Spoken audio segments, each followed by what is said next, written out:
मुग्धा और उसकी सास के बीच पूरा समय सास के किसी न किसी काम को लेकर मतभेद चलते ही रहते हैं। बहू, ओ बहू, जरा चाय बना दे। मुग्धा चाय लेकर आती है। ये लीजिए, और कुछ चाहिए? अरे नहीं, बस चाय पीने का मन था। जाओ तुम दूसरा काम करो। चाय पीने के थोड़ी देर बाद सास दोबारा मुग्धा को आवाज लगाती है। अरे बहू रे, आओ बहू, जरा हलवा तो बना दे, मीठा खाने को मन हो रहा है। इसी तरह मुग्धा की सास पूरा समय कोई ना कोई काम बताकर उसे रसोई से बाहर तक निकलने नहीं देती। कभी चाय, कभी हलवा, कभी पानी तो कभी दूध, हर समय खाने को चाहिए। और उसके लिए अपने हाथ पर बिल्कुल नहीं लाने। परेशान किया हुआ इन्होंने।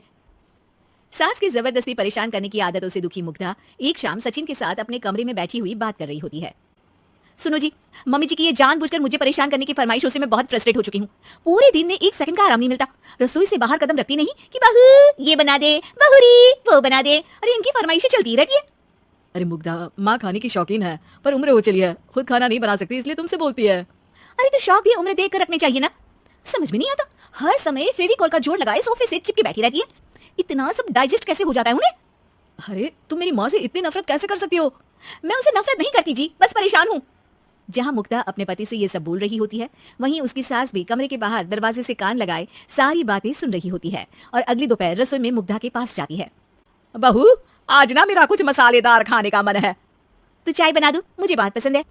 अरे ना, ऐसा कर लिट्टी चोखा बना ले। और हाँ, जितना मसाला बातों में मिलाकर पति को सुनाती हो ना, सब्जी में भी वैसे ही डाला करो, खाना स्वादिष्ट बनेगा।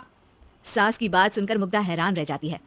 मतलब अब पूरा समय मुझ पर हुक्म चलाने के साथ बंद कमरे में हुई पति पत्नी के बीच की बातें भी सुनती है। अरे बात जब मेरी थी तो सुनने में क्या दिक्कत है?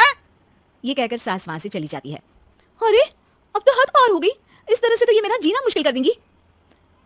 मुग्धा सास की हरकतों से परेशान उसका हल सोचने लगती है और इसी तरह कुछ दिन बीत जाते हैं, जिसमें सास का जन्मदिन आता है।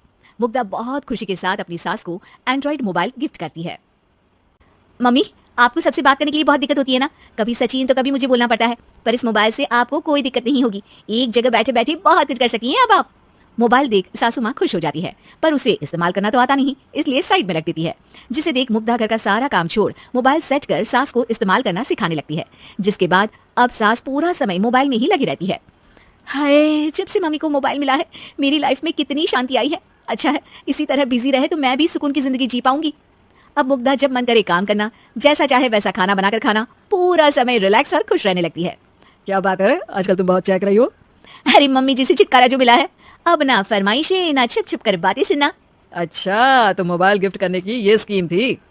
इसी तरह दिन बीतते हैं और अब मोबाइल पर लगी सास फरमाइशों की जगह सवालों के लिए बहू को आवाजें लगाना शुरू कर देती है। अरे बहू सुन तो, देख जरा किसी का फोन क्यों नहीं मिल रहा? रिचार्ज खत्म हो गया है, पर अभी 4 दिन पहले ही तो मैंने किया था, इतनी जल्दी कैसे खत्म हो गया? अरे मैंने कल तेरी कनाडा वाली मौसी सास से 3 घंटे बात की थी ना। क्या? इतना महंगा तो मोबाइल भी नहीं आया जितना महंगा इसका रिचार्ज पड़ रहा है। इसके बाद तो जैसे मुग्धा के दिन के 24 घंटे में से 20 घंटे सास के पास उनके मोबाइल रिलेटेड प्रॉब्लम सॉल्व करने की ड्यूटी ही बन जाती है। अरे मुग्धा, ये मोबाइल में अचानक तेरी मौसी सास की शक्ल क्यों दिखने लगी? और ये तो हिल भी रही है। मम्मी, ये गूगल डुओ का वीडियो कॉल है, इसमें आप बात करने के साथ एक दूसरे की शक्ल भी देख सकती हो। अच्छा, ये तूने मुझे पहले क्यों नहीं बताया? अब बताने के लिए पहले नहीं बताया। इसी बीच सचिन भी वहां आ जाता है और सास अपनी वीडियो कॉल में बिजी हो जाती है। क्यों, सास बहू में क्या गपशप चल रही है? इसे गपशप नहीं, दिमाग का दही होना बोलते हैं। पर तुम तो मम्मी को मोबाइल देकर बहुत खुश थी, फिर क्या हुआ? हाँ, उसका सुकून भी कुछ ही दिन मिला। अब घर के टंटे खत्म हुए तो मोबाइल की टिंग टिंग शुरू हो गई। देखो भाई, कुछ पाने के लिए कुछ खोना तो पड़ता है। आखिर तुमने मोबाइल अपने फायदे के लिए ही तो दिया है, तो फिर सवालों के जवाब भी देने पड़ेंगे, क्योंकि जब तक उनके हाथ में ये फुथरू रहेगा तुम्हारी लाइफ में प्राइवेसी और सुकून रहेंगे। कहने का मतलब है अगर इससे प्यार बढ़े तो दाग अच्छे हैं। अरे मुझे पहले दिन से ही पता है मोबाइल किस मकसद से दिया गया है, भूलो मत, इससे पहले मैं बातें ही सुनती थी। सास की ये बात सुनकर मुग्धा शॉक में और सचिन हंसता रह जाता है।